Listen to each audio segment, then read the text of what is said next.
ഞാൻ സയൻസും കേസ് സ്റ്റഡിയും വായിക്കാതെ ഒരു ടെക്നിക്ക് ചെയ്യാറില്ല, ബ്ലൈൻഡ് ആയിട്ട് വിശ്വസിച്ചിട്ട്. അപ്പൊ അതിന് വേണ്ടി ഒരുപാട് സ്റ്റഡി ചെയ്യും. അതിന്റെ സയൻസ്, ന്യൂറോ സയൻസ് നോക്കും, ക്വാണ്ടം ഫിസിക്സ് നോക്കും. ക്വാണ്ടം ഫിസിക്സും ന്യൂറോ സയൻസും ബ്ലെൻഡ് ചെയ്തിട്ടാണ് ഞാൻ ക്ലാസ് എടുക്കുന്നത്. അപ്പൊ ഒരാളങ്ങനെ വിചാരിച്ചാൽ, അതായത് ഹൗ എന്നുള്ള ഒരു ലോജിക്കൽ ക്രൈറ്റീരിയ വിചാരിക്കാതെ ആലോചിച്ചാൽ, ഇപ്പൊ ഒരാൾക്ക് പണം ഒരുപാട് വേണം എന്നാണ് ആഗ്രഹം വിചാരിക്കുക. ഇപ്പൊ ഉദാഹരണത്തിന് ഇപ്പൊ അയാൾക്ക് എല്ലാ മാസവും ഒരു 5 ലക്ഷം രൂപ വരുമാനമുള്ള ഒരു ജോലി വേണം എന്നുള്ളതാണ് അയാളുടെ ആഗ്രഹം എന്ന് വിചാരിക്കുക. അപ്പൊ ഇപ്പൊ അയാൾക്ക് നിലവിലൊരു 25,000 രൂപ ശമ്പളം ഉള്ളൂ എന്ന് വിചാരിക്കുക. അപ്പൊ ഇയാൾ അതിനെ ഹൗ എന്നുള്ള തോട്ടില്ലാതെ അതിനെ പറ്റി ആലോചിച്ചാൽ ഈ 5 ലക്ഷം രൂപ അയാൾക്ക് അട്രാക്ട് ചെയ്ത് എടുക്കാൻ പറ്റുമോ? ഇല്ല, പറ്റില്ല. കാരണം ആ ഒരാളുടെ മൈൻഡ് സെറ്റ് എന്ന് പറയുന്നത് 25,000 രൂപ സാലറി വാങ്ങുന്ന ഒരു വ്യക്തിയുടെ മൈൻഡ് സെറ്റ് ആണ്. അപ്പൊ ആളുടെ മണി സ്റ്റോറി എന്ന് പറയുന്നത് 25,000 കൂടുതലല്ല, 25,000 വരെ വാങ്ങാൻ പറ്റുള്ളൂ. ആ മണി സ്റ്റോറിയും ആ മൈൻഡ് സെറ്റും മാറ്റണം. മണി സ്റ്റോറി റീനറേറ്റ് ചെയ്യണം. അതെങ്ങനെ മാറ്റുക? ടെക്നിക്ക് ഉണ്ട്. നിങ്ങളുടെ ഇപ്പോഴുള്ള മണി സ്റ്റോറി നിങ്ങൾ പറഞ്ഞ് അത് റീപ്രോഗ്രാം ചെയ്തെടുക്കണം. അതിന് ടെക്നിക്ക് ഉണ്ട്. ആദ്യം നമ്മളെ ഔട്ടർ വേൾഡ് ക്രിയേറ്റ് ചെയ്യുന്നതിന് മുന്നേ ഇന്നർ വേൾഡ് നമ്മൾ ക്രിയേറ്റ് ചെയ്യണം. ഔട്ടർ വേൾഡ് എന്ന് പറയുന്നത് ഇതിന്റെ മിറർ റിഫ്ലക്ഷൻ ആണ്. നമ്മുടെ ഉള്ളിൽ എന്താണോ അതല്ലേ നമ്മൾ പുറത്തേക്ക് നമ്മൾ റിഫ്ലക്ട് ചെയ്യുന്നത്, അല്ലെ പ്രൊജക്ട് ചെയ്യുന്നത്. ആ പ്രൊജക്ട് ചെയ്യുന്നത് എന്താണോ അതാണ് റിഫ്ലക്ട് ബാക്ക് ചെയ്യുന്നത്. അപ്പോ നിങ്ങൾക്ക് ഒരു 5 ലക്ഷം രൂപ സാലറി വാങ്ങുന്ന ഒരാളാവണമെങ്കിൽ നിങ്ങൾ 5 ലക്ഷം രൂപ സാലറി വാങ്ങുന്ന മൈൻഡ് സെറ്റ് ക്രിയേറ്റ് ചെയ്യണം ആദ്യം. ഇതിനിപ്പോ ഈ വിഷ്വലൈസേഷൻസിനൊക്കെ എത്രമാത്രം പ്രാധാന്യമുണ്ട്? ഇപ്പൊ നമ്മള് ഒരു എയിം ഉണ്ടാവണമെങ്കിൽ അതിനെ വിഷ്വലൈസ് ചെയ്യണം. ഇപ്പൊ നാളെ നമുക്കൊരു മെറ്റ പോലെ ഒരു കമ്പനിയുടെ CEO ആവണമെന്ന് വിചാരിക്കുക. എന്നിട്ട് നമ്മൾ മെറ്റ പോലത്തെ ഒരു CEOനെ പോലെ ആണെന്നുള്ളത് നമ്മൾ മനസ്സിലിങ്ങനെ വിഷ്വലൈസ് ചെയ്തുകൊണ്ടിരിക്കണം. അത് അവസാനം നമ്മുടെ അധ്വാനവും സമയമൊക്കെ കൂടി കറങ്ങി തിരിഞ്ഞു വരുന്ന സമയത്ത് ഇത് കറക്റ്റ് ആയിട്ട് ഒരു ഓപ്പർച്യൂണിറ്റിയിലേക്ക് എത്തുകയും നമ്മൾ ആ ഡ്രീമിനെ അച്ചീവ് ചെയ്യുന്നൊക്കെ പറയുന്നുണ്ട്. അപ്പൊ ആ വിധത്തിൽ നമ്മൾ വിഷ്വലൈസേഷൻ എങ്ങനെയാ ഇതിലേക്ക് ഫ്യൂസ് ചെയ്യുക? വിഷ്വലൈസേഷന്റെ ഒരു സ്റ്റഡി നടന്നത് ഞാൻ പറയാം. ലണ്ടനിൽ ഒരു 2 ഗ്രൂപ്പ് ഓഫ് പിയാനിസ്റ്റിനെ വെച്ചിട്ട്, ഒരു ഗ്രൂപ്പ് ഓഫ് പിയാനോ വായിക്കുന്ന ആളുകൾ ഒരു റൂമിലും ഒരു അടുത്ത ഗ്രൂപ്പിന് വേറെ AB ഗ്രൂപ്പിൽ ഇട്ടു. ഒരു ഗ്രൂപ്പ് ഫിസിക്കലി വായിക്കുന്നു, മറ്റേ ഗ്രൂപ്പ് വായിക്കാൻ അറിയില്ല. അവർ വിഷ്വലൈസ് ചെയ്യാണ്. അതായത് ആ പിയാനോ കീന്റെ ടച്ച്, അതിന്റെ ശബ്ദം, അതിന്റെ ഫീല്, ഇതൊക്കെ അവർ 21 ഡേയ്സ് ചെയ്തു. ഒരു ഗ്രൂപ്പ് കംപ്ലീറ്റ് വിഷ്വലൈസേഷൻ, ഒരു ഗ്രൂപ്പ് ഫിസിക്കലി പ്ലേ ചെയ്യാണ്. ആഫ്റ്റർ 21 ഡേയ്സ് അവരുടെ DNA ടെസ്റ്റ് ചെയ്തപ്പോ ഏറെക്കുറെ സെയിം ആയിരുന്നു. റിയൽ ആയിട്ട് വായിച്ചവരുടെയും വിഷ്വലൈസ് ചെയ്തവരുടെയും സെയിം ആയിരുന്നു. അത് നിങ്ങൾ ഗൂഗിൾ ചെയ്ത് കഴിഞ്ഞാൽ ഇത് കാണാൻ പറ്റും ഇൻ സ്റ്റഡി. അപ്പോ അത്രയും പവർഫുൾ ആണ് വിഷ്വലൈസേഷൻ എന്ന് പറയുന്നത്. പക്ഷേ അത് റൈറ്റ് ആയിട്ട് ചെയ്യാൻ അറിയണം. ഇപ്പൊ എനിക്കത് എന്തായാലും നേടണം എന്നിട്ട് ഫോഴ്സ്ഫുള്ളി ആണ് നിങ്ങൾ അത് വിഷ്വലൈസ് ചെയ്യുന്നതിന് നടക്കില്ല. കാരണം അത് മെക്കാനിക്കലി ആണ് നിങ്ങൾ വിഷ്വലൈസ് ചെയ്യുന്നത്. കംപ്ലീറ്റ് നിങ്ങൾ ബോഡി ഇൻവോൾവ് ചെയ്ത് ആ ഗൂസ് ബംസ് ഇപ്പൊ റിയാലിറ്റിയിൽ നടക്കുന്നത് പോലെ നിങ്ങൾ ഫീൽ ചെയ്തിട്ട്, ഇപ്പൊ മെറ്റ പോലത്തെ ഒരു കമ്പനിയുടെ MD ആയി കഴിഞ്ഞ് നിങ്ങൾ അതിന്റെ സക്സസ് സെലിബ്രേഷൻ നടക്കുമ്പോൾ ഇങ്ങനെ ഇരുന്ന് വിഷ്വലൈസ് ചെയ്ത് ഇങ്ങനെയല്ലല്ലോ ഉണ്ടാവും ബോഡി ലാംഗ്വേജ്. അപ്പൊ നിങ്ങൾ ഭയങ്കര ഒരു ഗൂസ് ബംസ്, ഭയങ്കര പവർഫുൾ ഫീലിംഗ് അല്ലേ. ആ ഫീലിംഗ് നിങ്ങൾക്ക് ഡെയിലി കൊണ്ടുവരാൻ പറ്റണം. ആ ഡെയിലി കൊണ്ടുവന്ന് മൈൻഡിനെ പറ്റിക്കണം. ഞാൻ അവിടെ എത്തി, ഇതാണ് എന്റെ ലൈഫ്. ആ ലൈഫ് മൈൻഡിന് പ്രൂഫ് വേണം, മൈൻഡ് സാറ്റിസ്ഫൈഡ് ആവണം. അല്ലാതെ നമ്മൾ രാവിലെ അത് വിഷ്വലൈസ് ചെയ്ത് ബാക്കിയുള്ള സമയം നമ്മൾക്കുള്ള പ്രശ്നങ്ങളും നമുക്കുള്ള കഷ്ടപ്പാടുകളും അല്ലെ നെഗറ്റീവ് ചിന്തയും എന്നെ കൊണ്ട് പറ്റില്ല എന്നുള്ളത്, അല്ലെങ്കിൽ ഞാൻ കോൺഫിഡന്റ് അല്ല എന്നാണ് പറയുന്നതെങ്കിൽ നടക്കില്ല. റൈറ്റ് ആയിട്ട് ചെയ്താൽ നടക്കും. ഈ വേറൊരു ഏജൻസികൾക്കിടയിലൊക്കെ പോപ്പുലർ ആയിട്ടുള്ള മറ്റൊരു ട്രെൻഡാണ് ഈ 1111 ഫോണിൽ വരുമ്പോ അത് സ്ക്രീൻഷോട്ട് എടുത്തിട്ട് അവര് എന്തെങ്കിലുമൊക്കെ ആഗ്രഹിക്കും. എന്നിട്ട് അത് ഏറ്റവും വലിയ ആഗ്രഹമാണ്, അത് പുറത്തു പറയരുത് എന്നും പറയും. യൂണിവേഴ്സിനോടാണ് പറയുന്നതെന്നും പറയും. ശരിക്കും 1111 എന്ന് പറയുന്ന നമ്പറിന്റെ പ്രസക്തി എന്താ? 1111 കണ്ടു കഴിഞ്ഞാൽ നമ്മൾ ആഗ്രഹം നടക്കുന്നു പറയുന്നു. അങ്ങനെ ഏഞ്ചൽ നമ്പേഴ്സിൽ പെട്ട ഒരു നമ്പറാണ്. ഇപ്പൊ 555 അല്ലെങ്കിൽ 1111. അപ്പോ ഞാൻ അതില് സയൻസ് ഞാൻ അറിയാത്തോണ്ട് ഞാൻ അത് വിശ്വസിക്കുന്നില്ല. പക്ഷെ എനിക്ക് തോന്നിയിട്ടുള്ളത് അതൊരു ട്രിഗർ ആണ്.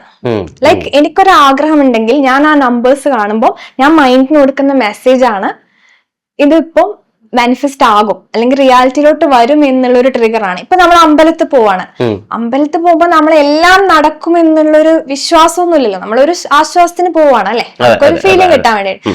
പക്ഷെ അതും ഒരു ട്രിഗർ അല്ലേ, ഭക്തി മാർഗം. അത് നമ്മള് ആ ട്രിഗർ എന്താണ്, ഇപ്പം അതുപോലെ ക്രിസ്റ്റൽസ് വെയർ ചെയ്യുന്ന ആളുകള്, മണിയുടെ അല്ലെങ്കിൽ അബണ്ടൻസിന്റെ ക്രിസ്റ്റൽസ് വേറെ ചെയ്ത് അബണ്ടൻസ് വരണമെന്നില്ലല്ലോ. പക്ഷെ അത് കാണുമ്പോൾ ഒരു ഓക്കെ ഐ എം അബണ്ടന്റ് എന്നുള്ള ഓട്ടോ സജഷൻ ആണ് മൈൻഡിൽ കൊടുക്കുന്നത്. എല്ലാം മൈൻഡ് റിലേറ്റഡ് ആണ്.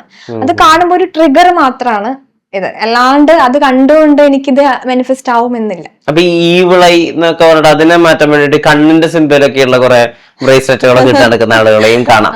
ഇതിന്റെ പിന്നിലൊക്കെ സത്യമുണ്ട് എന്നൊക്കെ പറഞ്ഞിട്ട് ഇപ്പൊ വിജയമുള്ള പവർ കപ്പിള് ആയിട്ടുള്ള ആളുകളുടെ ഫോട്ടോയൊക്കെ ഇങ്ങനെ ഇൻസ്റ്റാഗ്രാമിൽ ഇട്ടതിന് ശേഷം അവര് തന്നെ വന്ന് പറയുന്നത് കേട്ടിട്ടുണ്ട് ഞാൻ സ്റ്റോറിയിലൊക്കെ. അതായത് അങ്ങനെ ചെയ്തപ്പോ ഞങ്ങൾക്ക് ഈവിളായി ആയിപ്പോയി, അതിനുശേഷം ഞങ്ങൾ അതൊക്കെ റിമൂവ് ചെയ്യേണ്ട അവസ്ഥ വന്നു. ശരിക്കും ഈവിളായി അങ്ങനത്തെ കാര്യത്തിലൊക്കെ കഥയുണ്ടോ? കണ്ണ് കിട്ടാൻ ഈവിളായി എന്ന് പറഞ്ഞാൽ നമുക്ക് കണ്ണ് കിട്ടുന്ന തോട്ട്സ് നമ്മളെ ചുറ്റും എന്തായാലും വരും, നമ്മളെ ഫീൽഡിൽ വരും.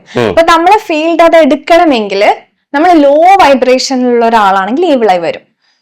ഓക്കെ, നമ്മൾ ഹൈ വൈബ്രേഷൻ, നമ്മൾ ഇന്ന വർക്ക് ചെയ്യുന്നു, മെഡിറ്റേഷൻ ചെയ്യുന്നു, ഡെയിലി മന്ത്രാസ് പറയുന്നു, അല്ലെങ്കിൽ കറക്റ്റ് പ്രാക്ടീസ് ചെയ്യുന്ന ഒരാളാണെങ്കിൽ ഈവിളായി വരില്ല.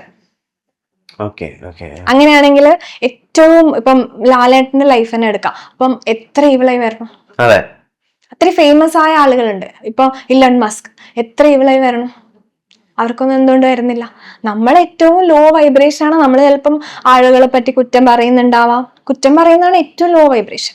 ആളുകളെ പറ്റി നമ്മൾ കുറ്റം ചെയ്യുന്നത്, ക്രിട്ടിസൈസ് ചെയ്യുന്നത്, കമ്പയർ ചെയ്യുന്നത്, നമ്മളെ വെച്ച് കമ്പയർ ചെയ്യുക, മറ്റുള്ളവരെ വെച്ച് കമ്പയർ ചെയ്യുക. എപ്പോഴും ഈ കമ്പാരിസൺ ആകുമ്പോൾ നമ്മൾ ഉള്ളിൽ സ്ട്രെസ് കെമിക്കലാണ് റിലീസ് ആവുന്നത്. സ്ട്രെസ് കെമിക്കൽ റിലീസ് ആവുന്ന സമയത്ത് നമ്മൾ ബ്രോഡ്കാസ്റ്റ് ചെയ്യുന്നത് ലോവസ്റ്റ് എനർജിയാണ്, ലോ ഫ്രീക്വൻസിയാണ്. അതേസമയം നമ്മുടെ ബോഡിയിൽ ഓക്സിറ്റോസിൻ റിലീസ് ആയി കഴിഞ്ഞാൽ, ഓക്സിറ്റോസിൻ എന്ന് പറഞ്ഞാൽ ലവ് കെമിക്കലാണ്. ലവ് കെമിക്കൽ റിലീസ് ചെയ്ത് കഴിഞ്ഞാൽ നമ്മളെ ഫീൽഡിൽ നമ്മൾ ബ്രോഡ്കാസ്റ്റ് ചെയ്യുന്ന ലവ് ഫ്രീക്വൻസിയാണ്. ലവ് ഫ്രീക്വൻസിയാണ് ഡോർ ഓപ്പണിങ് മാനിഫെസ്റ്റേഷനുള്ള. അതായത് അബണ്ടൻസ്, ലവ്, അത്രയും നല്ല ഫ്രീക്വൻസിയാണ് നമ്മുടെ അടുത്തേക്ക് വരിക, നല്ല എനർജിയാണ് നമ്മുടെ അടുത്തേക്ക് വരിക. അപ്പൊ നമ്മള് ബയോളജിയും ബയോ കെമിക്കൽ റിയാക്ഷനും എനർജിയും ക്വാണ്ടം ഫീൽഡും തമ്മിൽ ഇന്റർ കണക്റ്റഡ് ആണ്. ഇപ്പോ നേരത്തെ ഈ നമ്മുടെ കുട്ടികളുടെ കാര്യത്തെ പറ്റിയായിരുന്നു പറഞ്ഞിരുന്നത്. പക്ഷെ കുട്ടികളെന്നായാലും മുതിർന്നവരായാലും എല്ലാവരും ഈ മൊബൈൽ വന്നതോടുകൂടി ആളുകളുടെ തന്നെ ജീവിതം മൊത്തത്തിൽ മാറി മറിഞ്ഞിരിക്കും. ഇപ്പൊ മൊബൈൽ നമ്മൾ കയ്യിൽ പിടിക്കാതെ ഉണ്ടാവുക ഈ ഉറങ്ങുന്ന ഒരു 8 മണിക്കൂർ മാത്രമാണ്. അതിനപ്പുറത്ത് മൊബൈൽ നമ്മുടെ കയ്യിലില്ലെങ്കിൽ നമ്മൾ നമ്മുടെ ജീവനൊക്കെ വേർപെട്ട് പോയ പോലെ ഇങ്ങനെ ഓടി നടക്കും. ആളുകളുടെ ശ്രദ്ധ ഒരുപാട് കുറഞ്ഞിരിക്കുന്നു. ഇപ്പൊ ഒരു മുഴുനീള പ്രസംഗമൊക്കെ രാഷ്ട്രീയ നേതാവിന്റെ കവറയിൽ നിന്ന് കേൾക്കാൻ എത്ര പേര് ക്ഷമയോടുകൂടി കേട്ടിരിക്കും എന്നറിയില്ല.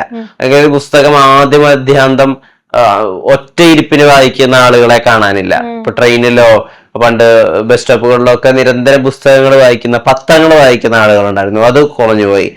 ആളുകളുടെ വൊക്കാബുലറി വല്ലാതെ കുറഞ്ഞുപോയി. ഇപ്പോ എക്സ്പീരിയൻസ് എന്നുള്ളൊരു വാക്കാണ് ഏറ്റവും അധികം ഇന്റർവ്യൂവിൽ ആളുകൾ ഉപയോഗിക്കുന്നത്. എക്സ്പീരിയൻസിനൊരു അൾട്ടർനേറ്റീവ് കണ്ടുപിടിക്കാൻ പലപ്പോഴും ആങ്കേഴ്സിന് പോലും പറ്റാത്ത അവസ്ഥ ഉണ്ടാവാറുണ്ട്.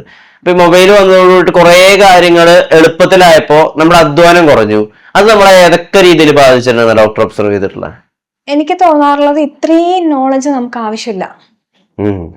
കാരണം റീൽസിലൂടെ ഓവർ നോളജ് ആണ് നമ്മൾ പ്രോസസ് ചെയ്തുകൊണ്ടിരിക്കുന്നത്. അവിടെയും നമ്മുടെ ലൈഫ് ഫോഴ്സ് നമ്മൾ ഇൻവെസ്റ്റ് ചെയ്യുന്നത് ഇവിടെയാണ്, ഫോണിലാണ്. അതായത് നമുക്ക് തിരിഞ്ഞു നോക്കുമ്പോൾ നമുക്ക് വേണ്ടി ജീവിച്ചോ, അല്ലെങ്കിൽ മീ ടൈം ഉണ്ടായിരുന്നോ, നമ്മളോട് നമ്മൾ സംസാരിച്ചിരുന്നോ, നമ്മളോട് ഒരു കണക്ഷൻ ഉണ്ടായിരുന്നോ? ഇല്ല. നമ്മൾ ആരോ ചെയ്തു വെച്ച റീൽസ്, അവരുടെ അഡ്വർടൈസ്മെന്റ്, ഇതൊക്കെയാണ് നമ്മൾ ഫുൾ കണ്ടുകൊണ്ടിരിക്കുന്നത്. അപ്പം ChatGPT ഒരുപാട് റിസർച്ച് ചെയ്യുക, അനാവശ്യമായിട്ട് റിസർച്ച് ചെയ്തുകൊണ്ടിരിക്കുക.